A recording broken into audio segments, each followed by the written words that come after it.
Got the 4Runner in the shop here. Let's take a look at this wheel and I'll show you how bad the bearing is. Hopefully you can pick up on it. When I rock it at the 12 and 6, hopefully you can see that movement. And when I grab it at 9 and 3, same thing. And then when I spin it, there's almost like a high-pitched squeak and a grind sound. So this wheel bearing's definitely shot. And the symptom in the car is a grinding or a whining sound around 30 miles an hour. It starts to make noise. So when you turn the steering wheel left and right, you can hear the noise come and go. So that's one of the dead giveaways of a bad wheel bearing. But when you see this kind of movement, this rocking, that's really bad. So here's the new one. This is replaced with Timken bearings. This isn't one of the Chinese specials. So there's a guy that presses these in. And this is a two-wheel drive model. So there's a cap in the center. We don't have the axle. This isn't splined for the axle shaft if it was four-wheel drive. So this one's a lot smoother. And we'll take the other one out. Let's get to that. Start by taking the wheel off.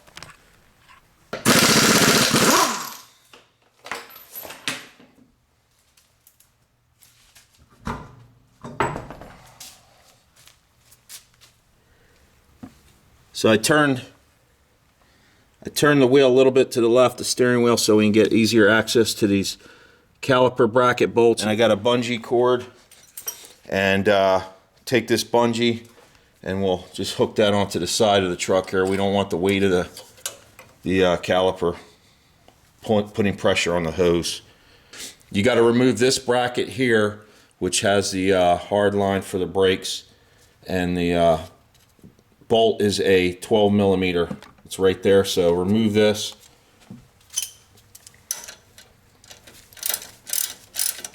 Okay, 12 millimeter bolts out. This bracket here pops out of that slot. There's a little slot right in there, so it kind of guides you. There we go. So that's free. What we want to do now is remove the brake caliper bracket bolts. The upper one here on this vehicle was a 19. The lower one down here is a 17. So we'll take those two bolts out, and then we'll support the entire caliper and bracket with a bungee wrapped around the axle somewhere, so we don't put pressure on the hose.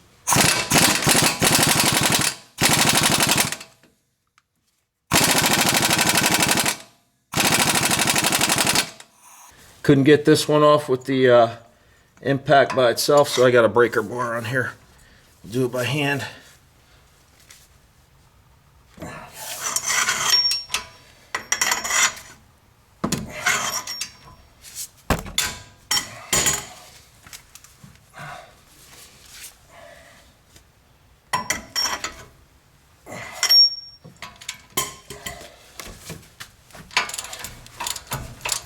All right. Looks like chaos was joining us here. Damn, that bolt was tight. Okay, now we'll take the whole unit off.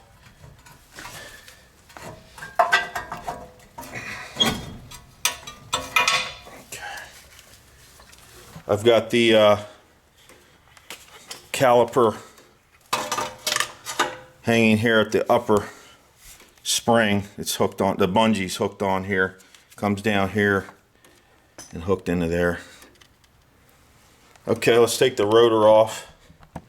That slides off right now. Okay. And you see who's hanging around here.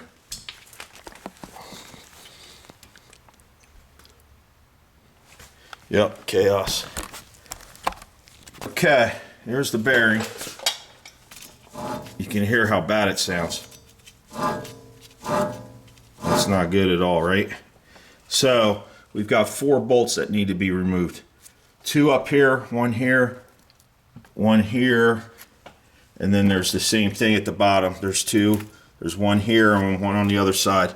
What I'll do is spray penetrant down in here. Let's get some light on it for you. Maybe. Alright, let's spray some penetrant on here. Let it soak a little bit. Sometimes these come out fairly simple, other times not so simple. So let that soak for a minute, and then we'll take a 17mm wrench and get on here like this. Let me show you. Squeeze that in here. And then what we'll do is we'll back all 4 of these out as far as they'll go.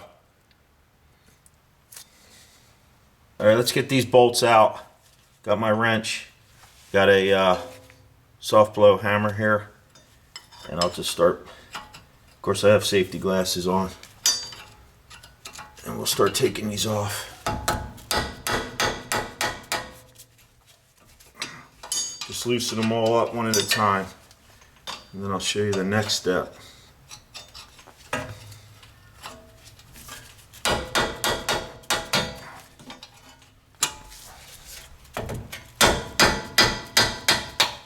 Okay, they're breaking pretty easily, so that's good. What you want to do is keep in mind where the orientation of the backing plate here. So you want to put that back in the same spot. And I'll show you that in a second. Once we get these off, it'll take a couple minutes. And then I'll get you back on it. Now all 4 bolts are loose. You see I got them backed out. And what we'll do, since this bearing is junk and we don't have a axle shaft here, it's a 2-wheel drive model, we can beat on this around the edge here, the hub. We can start tapping on that to break it free, get it loose. Now if you can't do that for whatever reason, take a punch and you can start tapping here, along here, and just get vibration in there. Once you start getting the vibration in, you can get the penetrant down in there, and this thing will come right out. And here's the orientation. Now we're on the right front, so this is the shield I told you about, and the only way it's held in is it's sandwiched between this and the spindle. Alright, got the 4-pound persuader here. So I'm going to start hitting on this, put some vibration. It's already come loose that quick. Now if your bearing's good, I don't suggest you hit it there, especially if it's rusted in. But I'm not sure if you guys can see, but there's a gap in here already. So I'll spray a little more penetrant. This thing's going to come right out. And that won't upset me at all. Make sure you have a good grip because this thing's heavy. You don't want it falling on your feet. Tap left and right, up and down. It'll come out.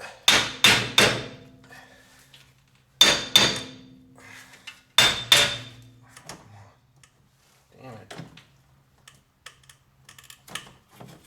Oh, shoot. See, chaos is always around. He never gives me a break. What about you guys? Does he come visit you too? Alright, you can see the shield's getting loose. And this hub is almost out. There it goes.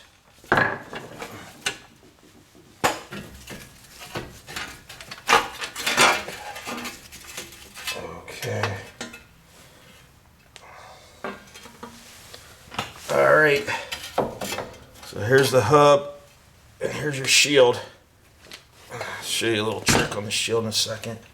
The gasket doesn't look too healthy. Alright, what I'll do now is clean up this surface with a wire brush and get this nice and smooth and flat. Clean all this up on the back here, and then we're ready for install. This is your ABS sensor, your wheel speed sensors right here. Let me get a little flashlight. Right in there, you can see that. On this one you don't have to remove it, There's a bolt back here. The whole assembly comes out. Some of these you need, some vehicles, not necessarily 4Runners, but other vehicles if you're working on them. This needs to come out before you remove the hub assembly, the bearing assembly, or you'll break this. So keep that in mind depending on what car you're working on. Some can stay, some have to go. So check out that information.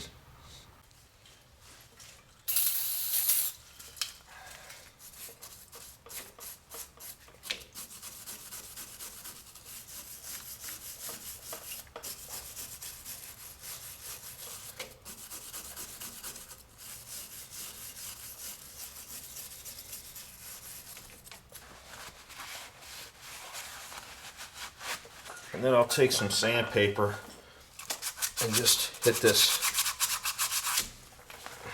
smoothing it up. And then what you can do is, an extra step here would be to put some anti-seize compound on there. So of course, you know, here at today's fun project, we're going to do it that way because we like to do it right. Cleaning this corrosion off will make it easier for you to get your new one in. The new one here that I got comes with the a new O-ring seal that goes here. So that's always good. Keep that water out, right? Okay, hit this with some brake clean.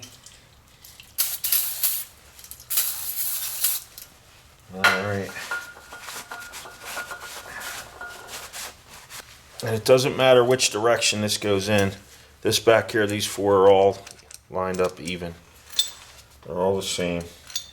Alright, we'll clean up our backing plate. There's a little dimple on this thing back here. That little, it looks like a hole almost, but it's not. It's a dimple. Goes right in here. There's a dimple. There's a pocket here, and there's one here. So this will go on like that. Make sure that this is in place before you put that bearing in, otherwise you're gonna have to pull the bearing out again. It's not that much fun.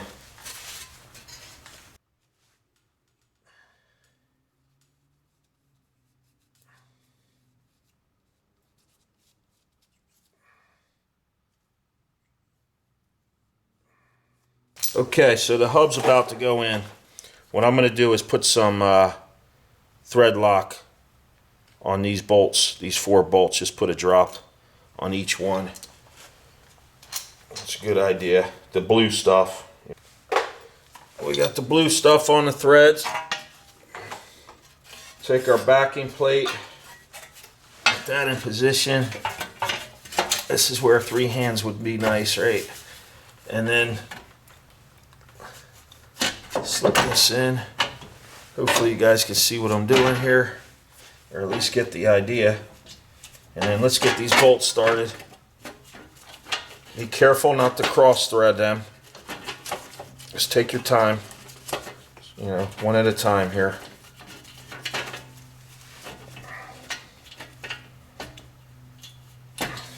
Now if this was four-wheel drive,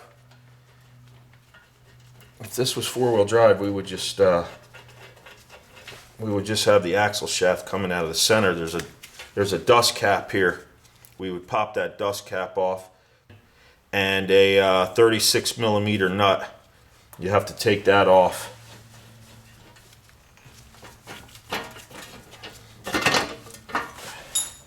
So after you get these started, you start tightening them on, it'll sort of press itself in there.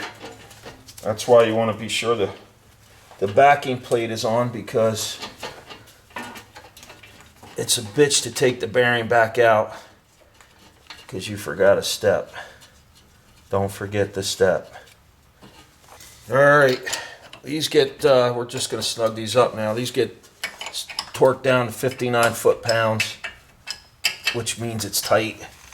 And if you do have the four-wheel drive, your axle nut is going to have to be, let me see, what, about 173 foot-pounds on that axle nut.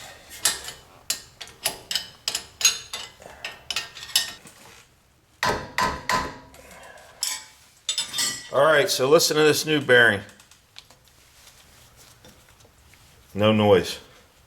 And of course, there's not going to be any of that side-to-side play. All right, so I'm going to get the caliper bracket back on here. First, we'll put the rotor back on here. Like that. There's a good trick when you're trying to do all this. Get yourself one of the lug nuts. Take one of these nuts and tighten that down like that.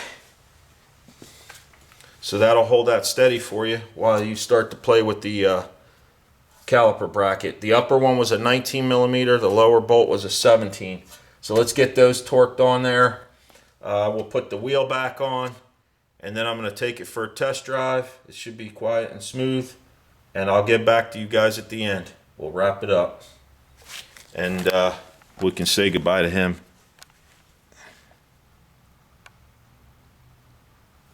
Well, just got back from the test drive. Everything's working well. Now when the steering wheel is turned towards my left, I don't feel the vibration. I'm not hearing any noise, so that's a good thing. And it's all fixed. So what I suggest, if you're going to replace your bearings in this, any kind of front wheel bearing or bearing, Timken's the way to go. That's a good product. This assembly was bought together. You can buy the separate components and press the old hub off and all that good stuff, but it has to be done to real specific tolerances. So if you buy the hub pre-assembled, a good quality one, there's a couple of them out there, $300 to $400 each side, I believe is what they cost. So anyway, look into that. You can go with the Chinese made stuff, but usually you're going to get what you pay for. So hope that helps somebody out. If you checked out my this car here, I just did the tailgate repair on it. The latch wasn't working. So if you're having that issue with your 4Runner, check that video out. And I want to give a shout out to Steve Robb. He's got a good channel over there. Check him out on YouTube. He does video reviews on people who do make videos. Anyway, he's got a good sense of humor, and I enjoy watching his stuff. He's given me a shout out before, so thumbs up to him. Go check him out. I'll put a description down below here, Steve Robb at YouTube. So anyway, thanks for watching, guys. I'll see you on the next one. Take it easy.